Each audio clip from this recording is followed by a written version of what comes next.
had to realize, what is my why? Well, I can do the extreme opposite and I can end up sick. And also, what does your motherhood look like to them? Are you joyful? Are you happy? Does your motherhood inspire them? Do you feel well? Or like, do they look at you and say, oh my gosh, she's so exhausted and she's like moody or anxious or depressed? You have to know your why. And if it's got to be even that I want to inspire my children or I want to be there for my children, then that's okay to be part of your why. Which hard are you going to choose? It's really hard to not exercise and develop chronic pain and chronic illness. It's equally as hard to get up early and go for a walk. So both are hard, just which hard will you choose? And I think we forget that we have the power of choice. God gives us an intellect and a will, that freedom of choice to co-create and shape our life through our choices. And I think sometimes is when we forget that power translates into our health, into our bodies and to our hormones as well. We're not a victim to our hormones. There is so much that we can do to support them so that we can be healthy in body, mind, soul, and spirit. Hello, and welcome back to another episode of the Genius Podcast. My name is Karen Doyle, your host and founder of the Genius Project. The Genius Project is an initiative for Catholic women designed to support and resource you towards growth in all areas of your life: personal, spiritual, and professional. We seek to do this through the Genius Podcast, which you're listening to, our online Catholic Women's Masterclass, as well as our coaching programs for Catholic women.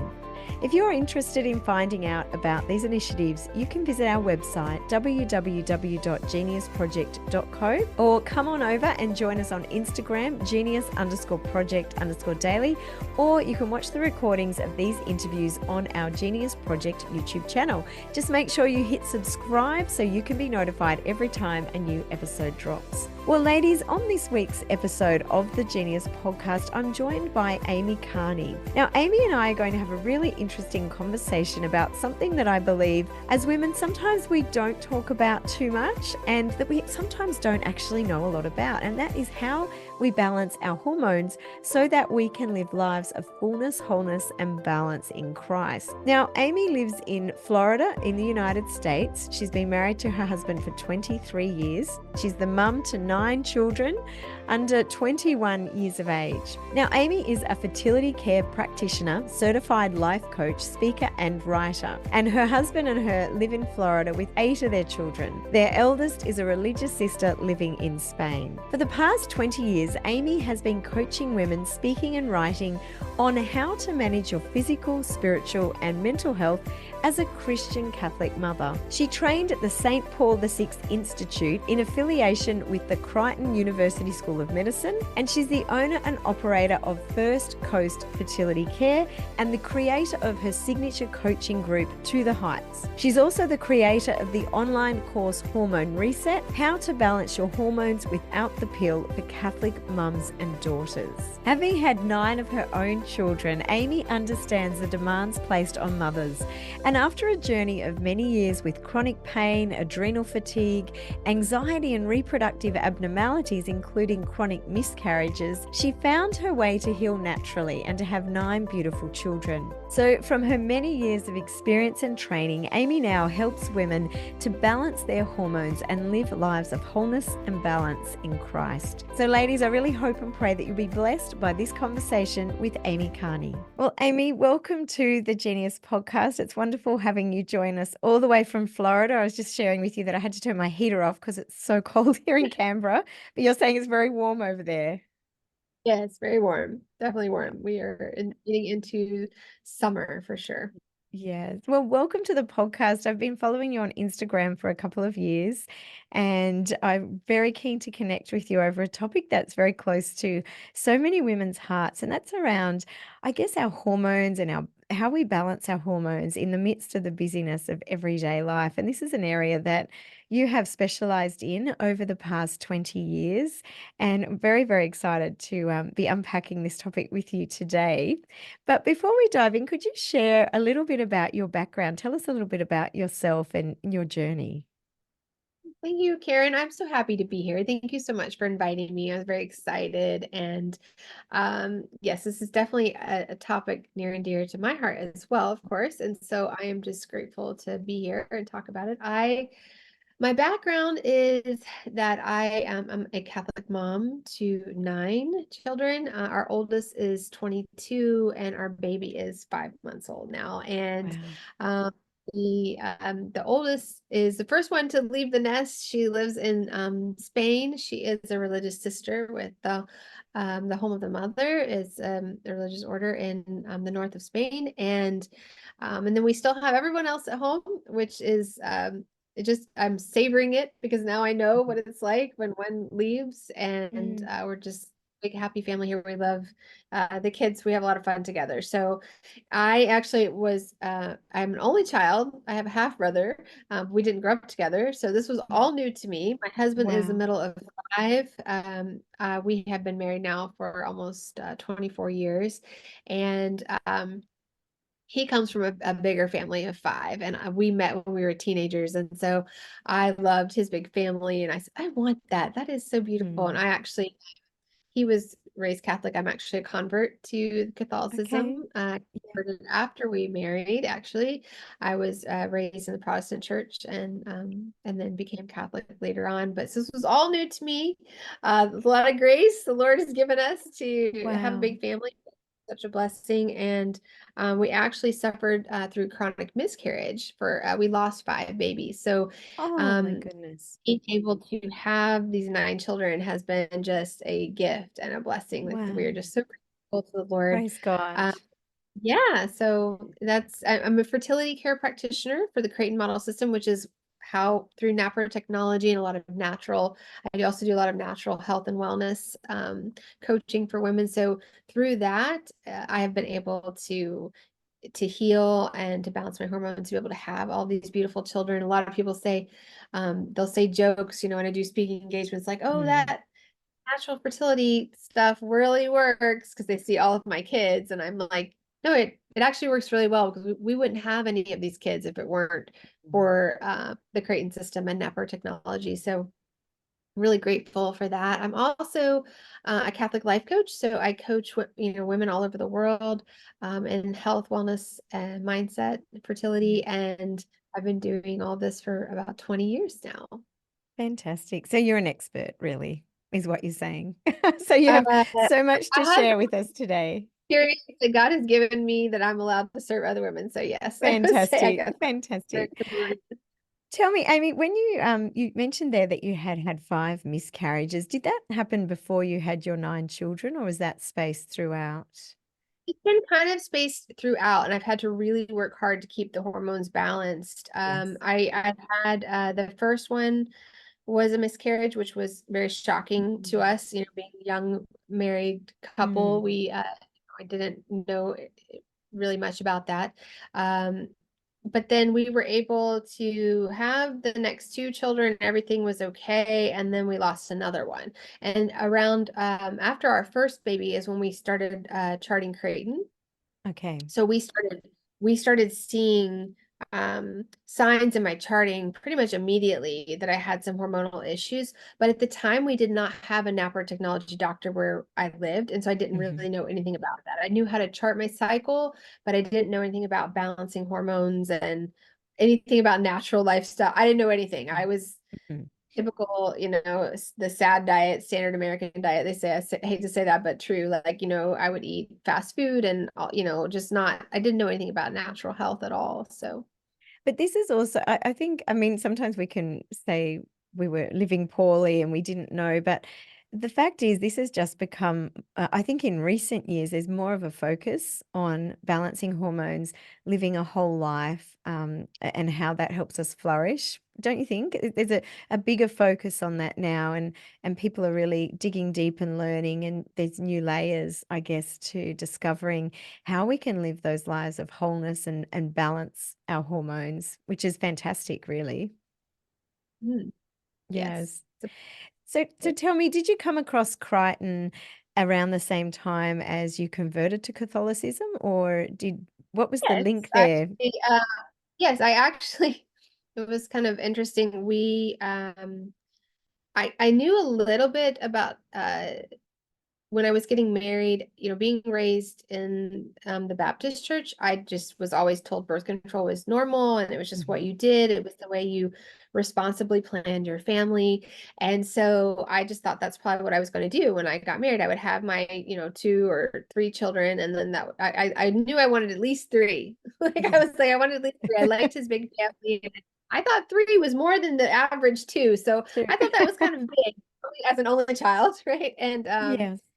And but then I started reading about the side effects of birth control, increased risk for heart attack, stroke, cancer. I knew that it decreased your risk for some types of cancers, but it increased your risk for other types. And I used to joke, well, what type of cancer do I want? And so I saw friends that were taking it when I was engaged. I was noticing some of my friends, they felt like they were gaining weight. They were having anxiety or depression. They didn't quite feel like they were tired. And I said, I don't really like this. So I was very blessed. I went to my OBGYN when I was engaged and I said, look, I'm getting married and I'm looking at my family planning options. Again, I was not a convert to Catholicism at the time. I knew nothing about praying and discerning if God's will was to have children and when he would call us to have a child. I knew nothing of that. I had my plan and my plan was to wait a couple of years. Okay. So this is where I was and I go into the OBGYN. Well, thankfully I was very blessed to that God put me, I don't believe in coincidences, but he placed me and man who was an older gentleman. And he says, well, there's only a very short period of time each month that women are fertile.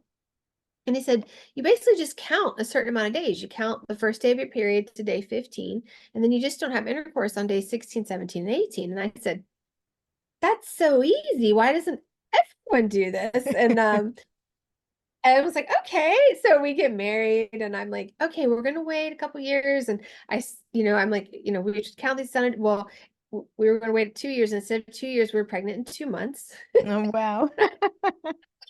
Like we were happy. Obviously, we didn't have Of a serious course. reason, like, to Yes. avoid pregnancy.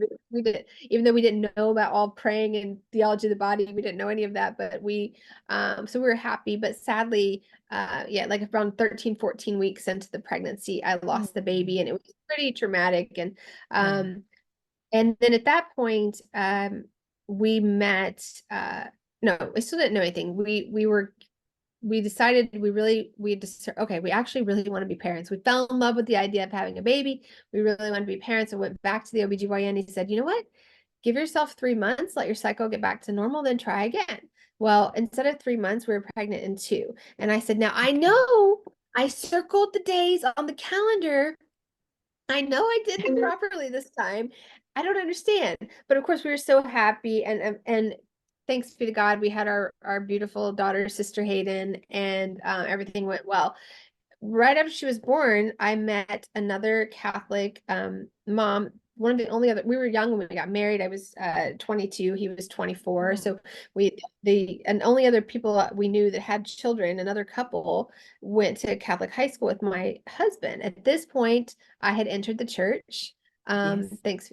So grateful I entered the church. I was so excited. I was on fire to be a Catholic convert and I was learning about theology of the body. So now I knew that it wasn't just the health side effects, but I learned how the church says if you separate, the life-giving and love-giving aspect, that it can actually cause harm to the marriage. And we were reading about divorce statistics amongst couples who contracept and all these things. So, and how it's such a lower divorce rate amongst couples who are open to life and use natural family planning. So we wanted to do that, but we didn't know what was out there. So this mom that we knew, we went to dinner at their house one night and she says, well, there's a lady who goes around and teaches a natural fertility method called the Creighton system. And I'm like, really? Wow. So we met her. I instantly fell in love with the system. I couldn't believe this. It was natural. It was safe. It was approved by the church. If I did have a serious reason to avoid pregnancy, I had, this or to monitor my health. So at that point, I learned the system and we were able to have our son. And then that's when we started to notice some things that looked kind of off, but we didn't know. And then I had another miscarriage and then started to learn some other things to take care of it. But that's the time that I said, you know what, I love this so much. I want to learn more. I want to know more. And I called up the diocese and they said, yeah, we actually really need new teachers. They were at my house the next weekend and I was going to Omaha, Nebraska like the next Oh, month. It happened wow.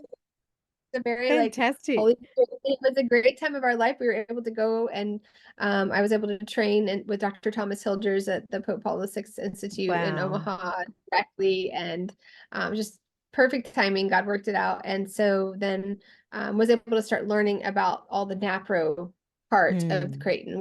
The NAPRO technology is the science, it stands for natural procreative technology, that we're one of the only natural fertility methods that trains physicians, and Mm. they are able to read the chart, and it's the biomarkers that we teach women to read. They're able to use that to identify any hormonal abnormalities that may be going on as well, as far as Mm. also helping women to achieve and avoid pregnancy naturally, couples experiencing infertility and chronic miscarriage, and even young Mm. girls who are having heavy, painful periods.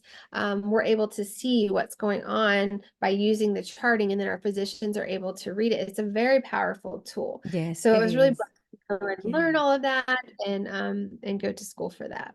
Fantastic. What an amazing journey, Amy. Just how I find it interesting how we get further down our life and we move into, I guess, our individual vocation or calling, and we look back and we just see the fingerprints of God through, I guess, shaping our suffering or directing our path to lead us to a certain point. So praise God that, and I know that you have such a great reputation in this space and you have helped so many women. So incredible. What I would It's love you a to do, blessing. it is a blessing. Yeah, such a blessing. And, as the Catholic Church, we just have so much to offer people. The Catholic Church gets such a bad rap in this realm, particularly of fertility, managing fertility. But really, there is so much. And what NAPRO technology and the Crichton method has done is just given that extra layer of diagnosis and to really support and assist women. I'm wondering if you can explain just very, very quickly the difference between billing, symptothermal, and the Crichton method, because they are all methods that are used within the Catholic Church, in terms of natural fertility planning. Can you just touch on very quickly the difference between the three so women who haven't heard of Crichton understand the difference? Yeah. So Dr. Thomas Hilders actually was he studied Dr. John and Lynn Billings' work with the Billings method, and he was in college at the time when Pope Paul VI put out a call to men of science to come up with something that was in line with church teaching, but very effective as far as avoiding achieving pregnancy naturally. And it was when Humanae Vitae came out, so he wanted to answer that call.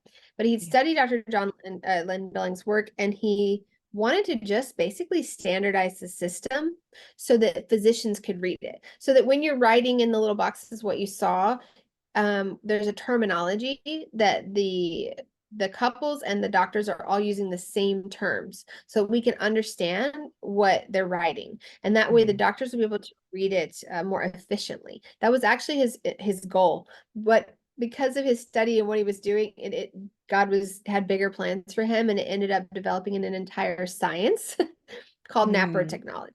So Mm. that's the biggest difference. Creighton and Billings symptothermal, they're all very similar in how you learn to chart your cycle. And I think they're great for most couples who aren't having any sort of hormonal abnormalities. But if you have couples experiencing infertility or chronic miscarriage, things like that, heavy painful periods, PMS, um, fibroids, endometriosis, all of those sort of things, it's nice to have a physician, OBGYN, who can Yes. come in and read your chart and use that as a tool to help to treat you. And so we Mm. have an 80% success rate in helping couples experiencing infertility to achieve pregnancy, and that's 3 times higher than IVF. We actually Mm. have a over 90% success rate in helping couples who are experiencing chronic miscarriage to maintain pregnancy as well. So Yeah. it was just a beautiful thing that God, same thing you're saying, like things just kind of happened, and Dr. Hilders, this is what ended up developing. So, and Mm. now we have centers all across the world, NAPRO centers all across the world. So Yes, and we have them here in Australia too. And yes, there's a couple, and there's a couple of really great doctors that do the NAPRO technology here in Australia, which, praise God, there's so many women. I mean, I was myself was in that position. We couldn't have children for 6 years, in the first 6 years of our marriage. And that was such a really painful journey, that infertility journey. And I remember very early on, they just shunted us off down the IVF path very quickly, which is something that we were never going to do. But I found it really interesting that the doctors didn't dig a little deeper. I had endometriosis, but also I ended up being diagnosed with celiac disease. So it was actually at the end of that 6 years, we were living in Melbourne, my family's in Canberra, and we were up visiting my family, and I read a newspaper article that just listed all the symptoms of celiac disease. I'd actually never heard of it. And I had all of those symptoms. So I went back to my doctor, had a blood test for celiac biopsy. It was positive, and within 9 months, we conceived our first child and had 3 kids in the first 3 years. So we said yes, to the Sisters of Life, please stop praying just for a little bit. But we yes, don't know what we don't know. And I found it interesting that throughout that whole 6 years where they were really pushing IVF, no one ever did a blood test for celiac disease or to check those biomarkers. And it was only after that process, and I'd had surgery for endometriosis, that we did go and see a NAPRO doctor who really helped me to understand my cycle. And it's amazing, like, just that this isn't promoted more fully, even to people without faith backgrounds, as just a yes. natural way to address some of these problems that pushing us into that medical model so soon. Um, I guess women on that journey. So yeah, I'm so grateful for that as well. Yes, and that's kind of what happened to me. So I was learning NAPRO, I was doing all these things, but I started noticing what you are. After I've been teaching for about 12 years, and I was at a conference in DC, and I was hearing a lot of NAPRO doctors talk, and I love NAPRO technology. It's amazing. But I was starting to notice a shift. I was starting to find things. If we just sent someone away on a gluten-free, dairy-free diet and gave them a lot of really good supplements and got them exercising and eating really healthy, they were coming back to us pregnant before we even really need to do any NAPRO work. Mhm. Um, I would notice shifts in their biomarkers. And so Okay. I had a child that was really suffering with some really bad nausea and headaches and stomach pains. And I had taken her to every doctor I could, and no one could help us. And I even had one physician just look at her. She's literally crying. She was like 7 years Mm. old. And he says, well, and he looked at me and her and he says, both of us, and he says, some children are just more sensitive to stomach aches than others. And I think she's fine. And maybe she's just being a little, exaggerating. And I watched her throw up, have Mm. migraines so bad she couldn't get out of bed. And I couldn't believe the specialist at a children's hospital was telling me that my daughter was exaggerating. So I knew at that point I needed to go on my own path to figure things out. Um, that led us to chiropractors, nutritionists, more people in the natural wellness world. And we had to shift her entire diet. And because I had to do it for her, I decided to do it for our whole family because it was just easier. Mm. And I was in the kitchen sweating to death because I came from a big family of cooks and I was an only child. So everyone cooked for me. For you, but I you did didn't not know have to how to cook. cook. I did not know how to cook. And now I had to learn how to cook everything from scratch and gluten-free, dairy-free, all the things. But what happened was so beautiful, Karen, is that slowly things in my household started disappearing. I had one kid that had really bad asthma and allergies. He played a lot of soccer. He was having to take an inhaler before every practice. Mm. I love to run and work out, and I was very active my whole life. I was starting to get shin splints all the time. I was getting carpal tunnel in my hands. I was getting to where I was experiencing full-blown panic attacks and anxiety, and I didn't know what was causing it. I would tell my Oh. husband, something's weird because I'm happy. Like, we have a happy life. I love Jesus. We have a happy marriage. Like, but my heart feels like it's racing, beating out of my chest, and I can't catch Mm. my breath. And so as we started eating, and I was like, my mind was just go, go, go, go, go. Like, I feel like just constant thoughts, thoughts, thoughts, never Yeah. quiet. And when we started eating super clean in the house, everything started disappearing. He didn't need his inhaler anymore. He didn't need his Wow. allergy medication. My mind was never so calm and quiet. Of course, our daughter, like with her headaches and nausea, everything was going away. It was amazing. And I couldn't Wow. believe it. So it really woke me up to how diet can play a huge role. And then Absolutely. Yeah. I wasn't having any more miscarriages either. I was having, the babies and everything was going well. You could see it in my chart where I used to have like a lot of symptoms of low progesterone, which is an indicator of chronic miscarriage. Mhm. That was all disappearing. Unbeknownst to me, also that, that is also a symptom of, I knew it was causing some of the anxiety, but clearing my diet was clearing the hormonal issues and the anxiety and all the pains I was Wow. having. Yeah, that's amazing, isn't it? There's sometimes we can just make some very small shifts that can actually have a huge difference. Once they're cumulative small shifts, can have the power to transform our life and our health, our mindset, everything. I know you touched on the fact that you'd had an experience with chronic pain, adrenal fatigue, and then obviously the chronic miscarriages. Can you describe, I guess, just coming back to that personal experience of what that was like going through adrenal fatigue, chronic pain, and then I guess sometimes we get stuck because we don't have the energy or our mindset becomes so low. So it actually becomes a vicious cycle where we actually can't help ourselves because to take the steps out of that place almost feels too difficult. So I'm interested in your experience of being stuck in adrenal fatigue, chronic pain, and then obviously needing to make the changes. How did you actually take that step? Well, originally for me, it's like I was describing with our daughter.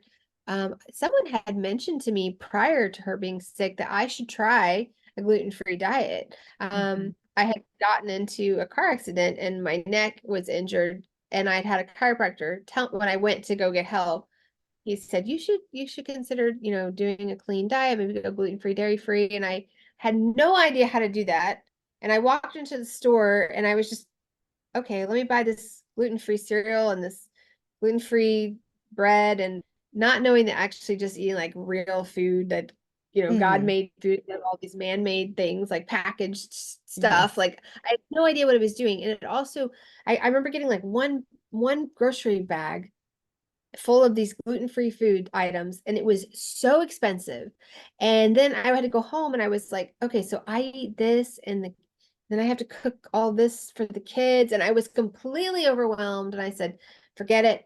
Never mind. I'm not doing this. And I didn't try.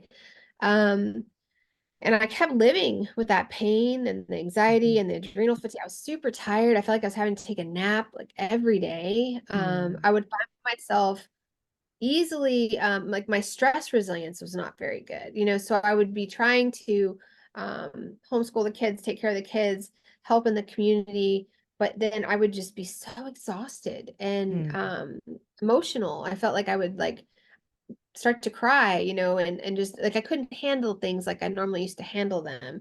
And so that was what was going on. But then I tell I tell our daughter all the time that I'm so grateful to God. I hate that she had to go through what she went through of feeling sick, but I'm grateful for her because if it weren't for her, I wouldn't have done it. Sometimes as mm. mothers, we'll do it for our children, but we won't do it for ourselves. And I Yes. didn't have a Yeah. mindset to like fast forward later, I do now of like, I know that I'm important and I know that actually I'm the heart of the home and I need to be healthy so I can take care of my children. But back then I didn't see it that way. I was just give, give, give, give, give to my kids. And, oh, you need me to do this to take care of myself. I can't do that. So then it just kept getting worse. But when I had to do it for her, I did it for all of us. And Mm, that's when I realized, oh my goodness, this is actually important. I need to do the work in order to feel well. Like we can pray, like it all, people would say, oh, you should pray more. Let's pray for more healing. Yes, I went to every healing retreat I could go to, but sometimes it's one of my favorite quotes is pray like it all depends on God, but work like it all depends on us, St. Augustine, mm, right? And so I realized I did have to do that. I had to work. I had to yes. do the work and I had to be consistent because the kids need a healthy mommy. Unfortunately, my another thing that really woke me up was I lost my mom, my birth mom, and my grandmother all in 1 year. And Oh, within 40 goodness. years, all grandparents, everyone passed away. And being an only child, having to bury them Mm. all myself, it was, they were all very young. My dad was 49, heart Oh, issues. My wow. mom, my birth mom was 49, also cancer. And then I'm sorry, my adopted mom, and then my birth mom actually succumbed to just the mental illness and had an overdose. So it Oh, was really, gosh. really challenging to lose them all in 1 year. My Mm, grandmother had emphysema from smoking, and I saw all these health issues, and I thought to myself, mm, I remember sitting there thinking like, oh my goodness, this was back in 2010, and I sat there and I was like, I felt so alone. Like I was almost mm. 30 years old, but I felt like a little girl, and that I was Yeah. all alone, and it left me now here to take care of all these children. Now I have a husband, but you feel like a child still sometimes, and it's Oh, like they there's all that left, weight.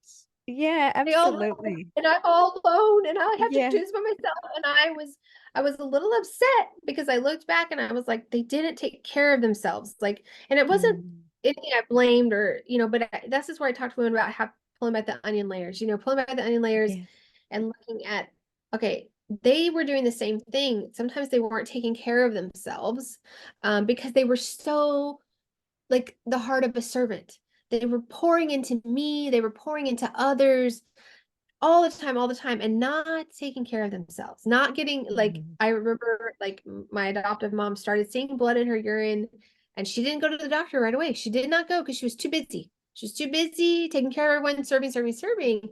Had she got there early, maybe it wouldn't have been stage 4 bladder cancer. Mm. All these other things that were happening. I just realized that I need to take care of myself so I can be here for my kids. Mm. It's important. They need me, and I want to be Mm. here on earth. I'm happy to go. I can't wait for heaven. I Mm. can't wait to be with Jesus and to lay my head on his chest. I imagine it every day. I can't wait to sit there and what that's going to feel Mm. like and how joyful and how peaceful. I cannot wait for it. But I know right now I'm called to be here. And if Mm. I'm going to be here, I need to be healthy. I need to be able to play with my kids. I need to live as long as possible so I can help them with God, hopefully my grandchildren, right? Like to help take care of them and cook and make the moms be able to lay down and rest when they need a nap because they had a bunch of babies. Like I want to be at all the birthday parties. Like it's my Yes. why. If you have to Yeah. know your why.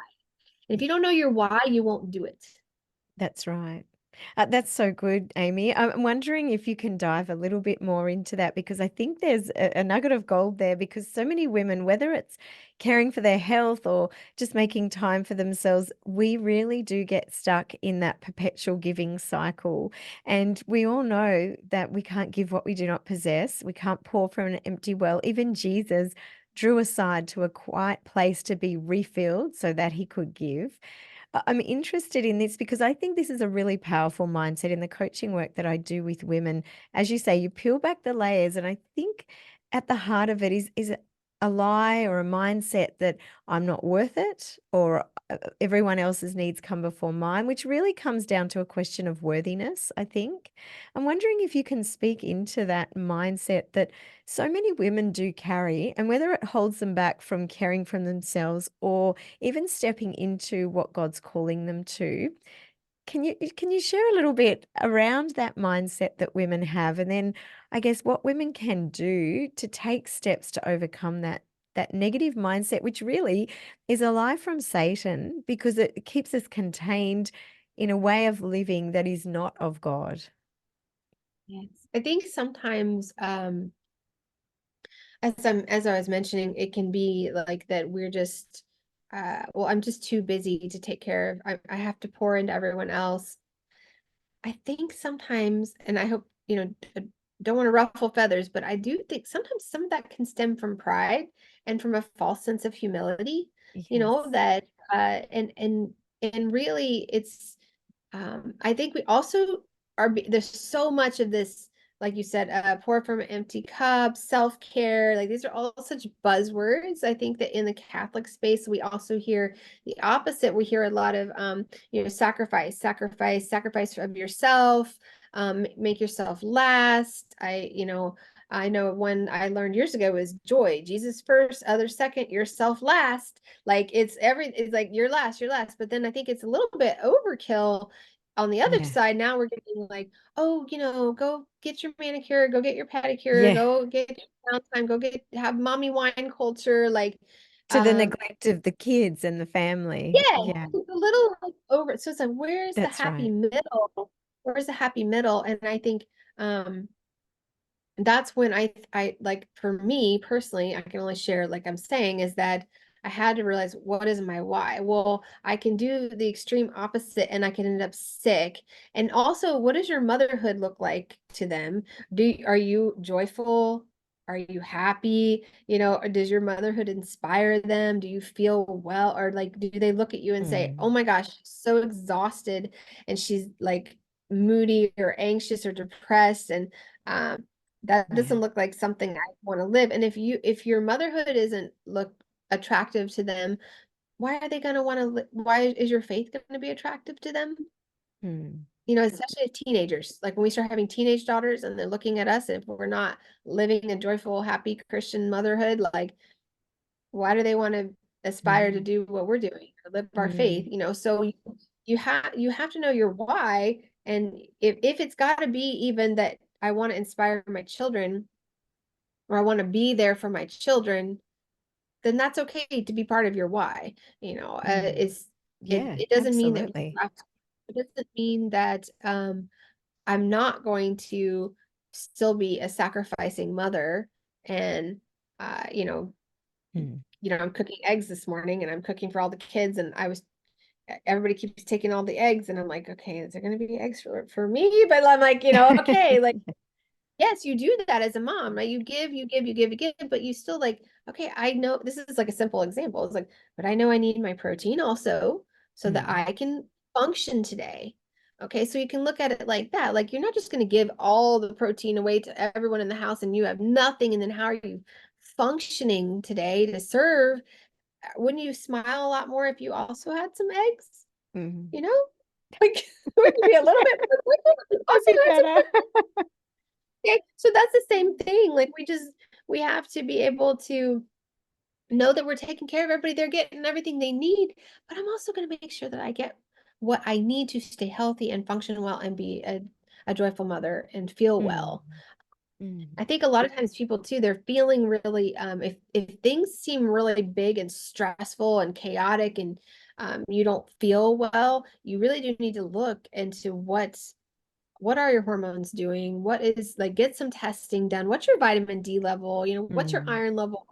You need to figure out, because sometimes people will say, well, that's just me. I'm just anxious. I'm just depressed. I'm just, Yeah, but it you doesn't know, have to be. It does it. And I think that's the thing. We have far more power over our lives than we realize that we do. And I often like this question. I often say to my masterclass, like, either is hard. So which hard are you going to choose? It's really hard to not exercise and develop chronic pain and chronic illness. It's equally as hard to get up early and go for a walk. So both are hard, just which hard will you choose? And I think we forget that we have the power of choice. God gives us an intellect and a will, that freedom of choice to co-create and shape our life through our choices. And I think sometimes is when we forget that that power translates into our health, into our bodies and to our hormones as well.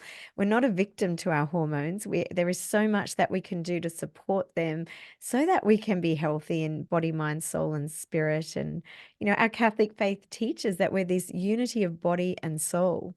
So if we've got the hormones going crazy and they are unbalanced, then that is going to impact our emotions. It's going to impact how we show up. So I think there's a real responsibility that we have to understand how we can balance our hormones so that we can be living lives of health and wholeness and giving the best of ourselves. absolutely. Yeah. Totally agree. Now, Mhm. tell me, Amy, I'm interested in how do women actually do this in terms of balancing hormones? I mean, if I'm on Instagram, maybe it's my age and they just know that, so they're targeting me more and more, but I'm seeing more and more of this. Do the hormone quiz. Are your hormones out of balance? Like, what can you do? Yes. So I'm interested because so many women, this is new. information to them. And I think we also have to recognize the different hormones and how they impact us in the different seasons of our life. So an adolescent young girl, who's hitting puberty, obviously those hormones are surging, they're causing different, results in her life. The mother who is going through, I guess, post-birth, postnatal or perinatal season, those hormones are impacting her differently. Menopausal women, women who are going through that journey of infertility and miscarriage. So the hormones are different. They have different impacts in different seasons. But my question is, how can women, I guess, begin to understand how to balance their hormones? Yes, I think there's, like you said, there's a plethora of information that you can find online and, Yeah. experts and telling us all that. And I feel, honestly, I'm just gonna be very honest. I remember at one point being like, oh my goodness, some person says to eat this, one person says to do this, one person says to Yeah. take this, supplement, one person, and oh, let's eat this, let's eat. And I stopped, I said, I am overwhelmed by the amount of options. Yes. Um, I don't think anybody knows what we're supposed to eat. That is literally what I felt like at first. I'm like, no one knows what we're supposed to eat. Um, and then I took a step back. I was like, yes, we do. Yes, we do. There is science. We have science. God has given us science to be able to see like what, things that we can eat. And honestly, it just comes down. I'll make it as simple as I can for you. If God made it, that's good. You should eat that. If man made it, maybe we should not eat that so much. Like packaged out of a Mm. box, those sort of things. Like if it's grows in your garden or, I'm not a big fan of vegan because I have seen a lot of women come to me with hormone issues. They actually need meat. So the science I've seen from that is that it helps them for a while. And I know I'm probably gonna make some people angry with that statement, but I do see where it helps for a while. But I think it's over the long term for women, we do need some animal protein. And so Mm. I'm not a fan of that. But it's just basically, if you can eat a more just God-made food, right? That Mm. should be the main focus of your diet. It doesn't mean on the weekends, I think there's a lot of balance. I think in the natural health world, there's a lot of everything's going to kill me. It's true. The air I'm breathing, the water I'm drinking, the cosmetics, all these, like everything, Mm. so just do the best we can. It doesn't have to be an all or nothing attitude. I think if you're so stressed about all the toxins and the food, and that's going to make you anxious anyways. I mean, think about these people we hear that this is all the excuse, right? Oh, well, this person I know lived to be 99 years old and they ate cheeseburgers every day. Okay. I bet that person was a very happy, laid back person. Mm. Like they're just genuinely like happy person. So if that is a huge part of it, you really do have to focus on some mindset and healing journeys. Of course, our faith is so important as well, right? Mm. But no, like letting go of anger, trusting in Mm. the Lord, like all of those things bring us peace. Receiving the Eucharist as often as possible, the sacraments, all of those things bring us peace, help us to be more calm so that we're not in a fight or flight response all the time, or we're Mm. angry because we haven't forgiven such and such, or we're frustrated with so and so or my sister or whatever it is, like you do need to be happy and calm, and that calms your hormones, right? Mm. So if you're always stressed out about every single toxin and every single thing you put in your mouth, that doesn't sound very calming or Mm. relaxing, and your body's still stuck in fight or flight. It thinks you're running from the lion. If you're running from a lion, is it going to heal? No, it's going to have like adrenaline. It's going to give you what you need to get out of there. So we do need to have a slower way of life. Even like I think we Mm. live way too fast-paced lifestyles. I think a lot of women it's the glorification of busy. Mm. For ourselves, that's one of the things we did was we downsized our house and we moved back home to a small lake house that on the lake that we grew up on. We wanted to be near a natural body of water because that's very, our kids could go swimming and play, and it's a spring fed with minerals and salt, and just being outside nature is more calming. I mean, God really designed us that way. We would not have been inside under all these artificial lights and blue screens and all the things. We would have been outside. We Mm. would have been growing our own food, living, a slower pace. I think is as close as you can get to living, a slower lifestyle like your ancestors, more outside time, fresh food, have more fun in your life, like have fun as a family. I think sometimes moms can get so caught up in meeting the needs of their kids, which is good, but how much fun are you having as a family? How much Mm. time are you spending like playing and laughing and doing some fun things together?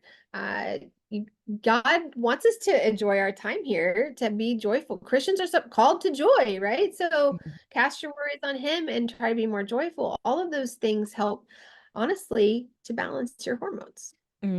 So important. I love how you've sort of given that holistic view. And I'd love to just come back to the one that you spoke about around stress and busyness, because there's a great book. I think it's called The Ruthless Elimination of Hurry. Have you read that book? It's a red Yeah. book. No. It's a great book. And just talking about just the impact of this culture, the busy, busy hustle culture, and the impact that's having on us, because stress causes, I guess, our cortisol levels, which is a hormone, to spike, and high cortisol leads to inflammation, which leads to chronic disease. So it really is important to be bringing that under control. I know that I find that challenging. Jonathan's just had a recent accident on his bike, so I'm driving everywhere, and all of a sudden I'm looking at the routine and thinking, whoa, there's a lot of, between three teenagers, there's a lot of driving, but what is essential, what's necessary, what could we let go of so that it's not so busy? And obviously this is a micro season of him recovering, but it's still just making some of those choices around, Yeah. and sometimes the hard choices, because when we say yes to everything, we have to realize we're saying no to something at the same time. It's a scale balance. So it's, where are we going to place our yeses, and what can we say no to for, I guess, our health, to honor our bodies, and also family life as well, because the culture is just relentless. There's just relentless demands, and the pace is so intense for so many families. It's true. I think I lived that life. I say I'm living the second half of my motherhood because, I have one that's 22 and one that's 5 months. Yes. So we have the 9 kids, all ages in between. And, the first 4 or 5 kids, we were living that life. We were go, go, go, volunteering here and there, playing a gazillion sports. Life was very full and very busy. And it wasn't that it was not fun and we weren't having a great Mm. time. Like, we had so much fun. Um, but it just got to a point where I was, how if you feel like if something gets canceled and you feel kind of happy that things got canceled that night, so you don't have to go Yes. anywhere. Yes. So that really just tells you that you're actually kind of too busy, really you're just a Yeah. little too busy. You need to slow Yeah. down.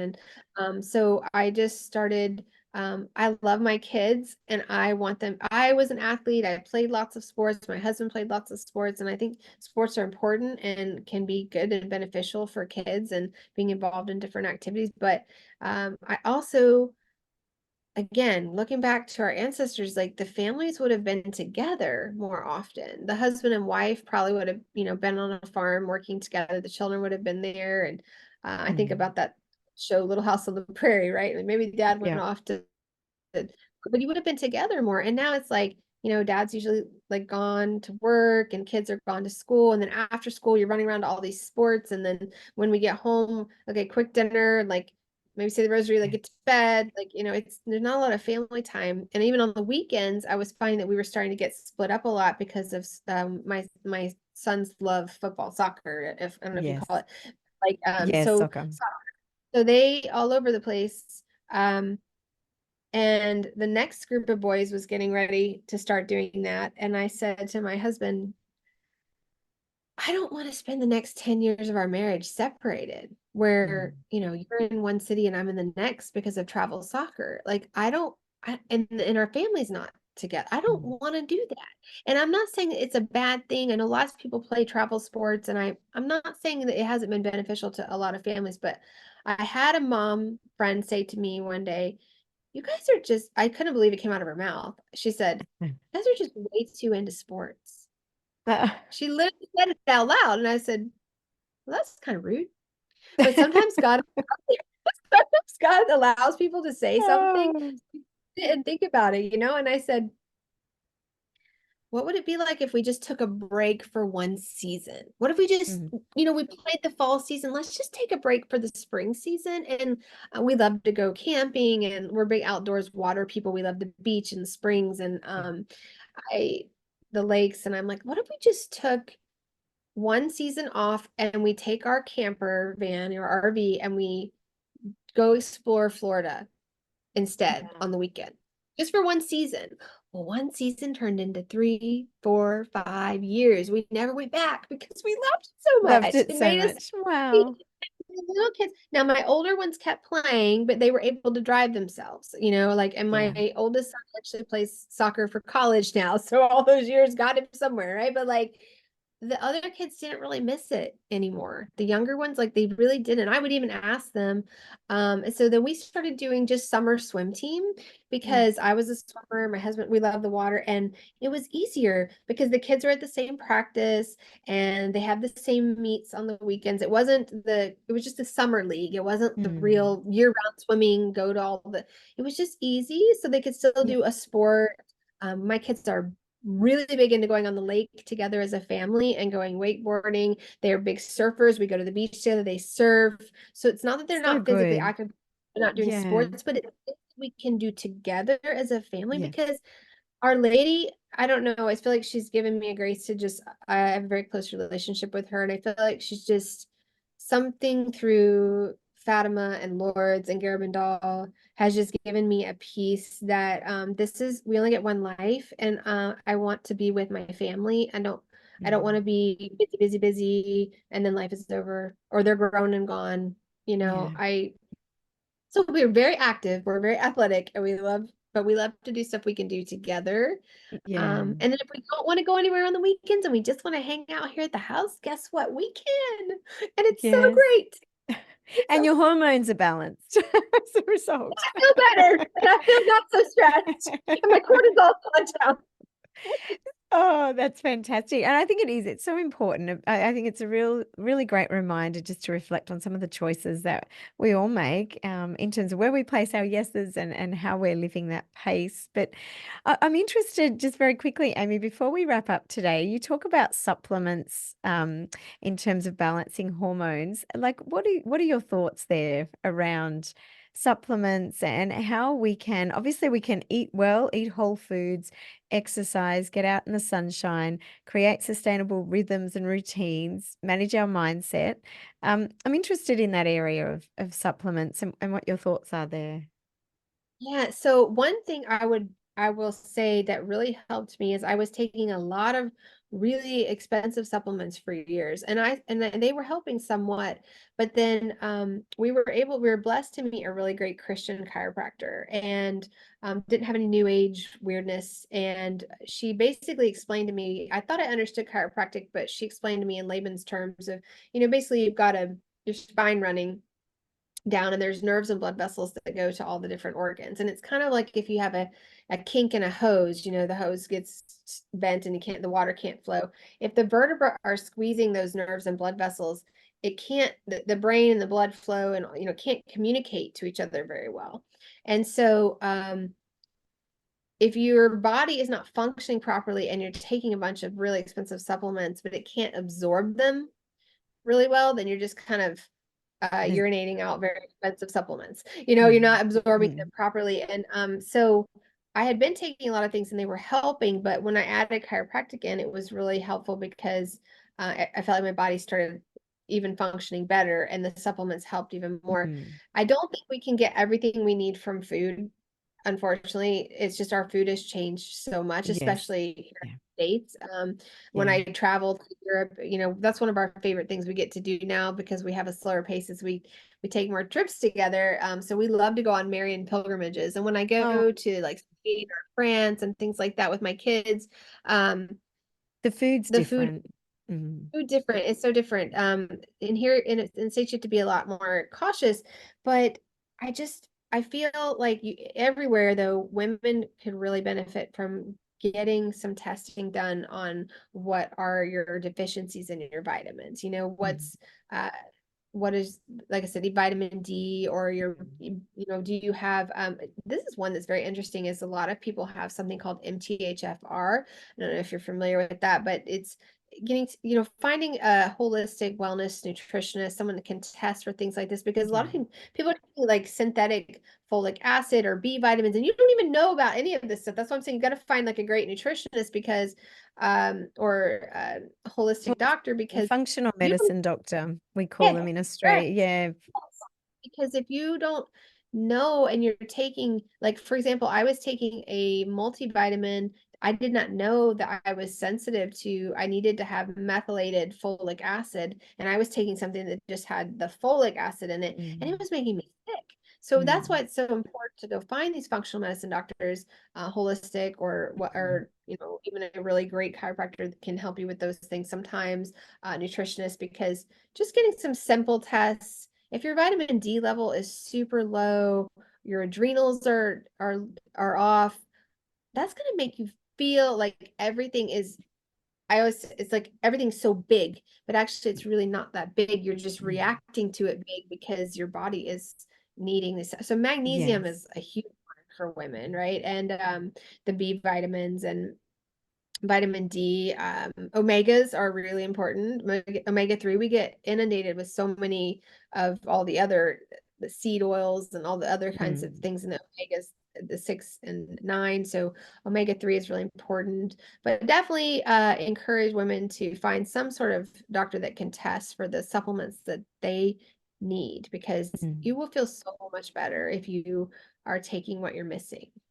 Yeah, fantastic. Well, Amy, thank you so much. I just love that. And I think it's such a great conversation for women just to reflect on, and as they go away from this conversation, how can they just shift that needle forward a little bit? Just the small incremental changes over time can make a huge difference in our health. So, Amy, if women are interested in finding out more about yourself and what you do, and I know more recently you've launched a challenge, an online challenge for teenagers, daughters and their mothers, to look at their cycle and balance their hormones.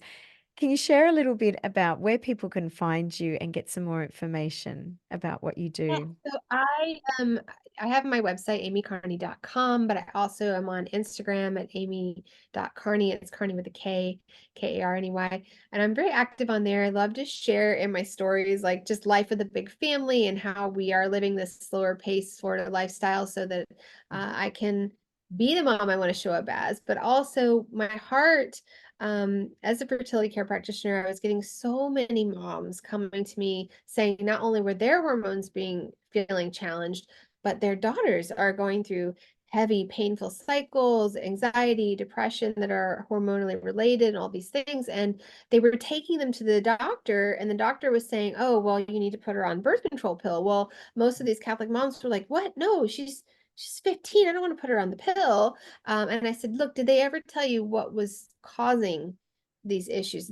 And they're like, "No, they just said it would help." And I even have had women coming to me 25 years old. They've been on the pill now for 10 years, the same reason, that their mom took them to the doctor. And then Yeah. now they're coming to me at 25, and they're getting married, and they're like, "I want to learn how to be, like, about the Crane method, but I've been on the pill for 10 years because of my heavy, painful periods, and I'm too afraid to get off of it."